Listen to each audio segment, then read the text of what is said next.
Mayat lanang tanpa identitas yang ditemukan di Jeru Paret terungkap. Korban merupakan warga Kedukan Palembang.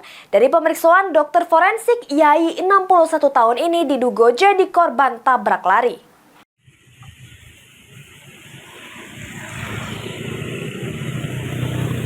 Sesudah jenazah lanang tanpa identitas diperiksa oleh tim kedokteran forensik Rumah Sakit Bayangkara Muhammad Hasan Palembang. Diduga korban tabrak lari karena dokter forensik nemukan sejumlah luka di bagian kepala. Identitas jenazah pun sudah diketahui. Nama korban ialah Muhammad Akib, 61 tahun, warga lorong Kedukan Ilir Barat 2 Palembang. Dari keterangan keluarga yang cerita dengan dokter, korban sudah pikun sehingga berjalan kaki jauh sampai ke tempat kejadian.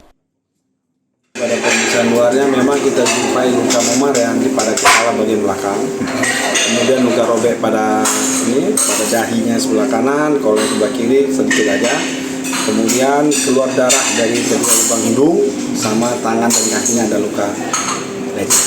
Mungkin memang dia ditabrak, terserempet atau terguling sehingga kembali terguling saja.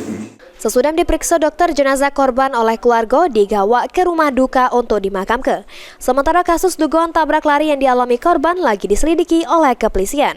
Sebelumnya penemuan mayat lanang tanpa identitas di Jalan Lintas Timur Palembang, Jambi, tepatnya di Desa Pangkalan Panji, Banyuasin ini sempat menghebohkan warga. Korban ditemukan pertama kali oleh pegawai yang lagi masang kabel jaringan.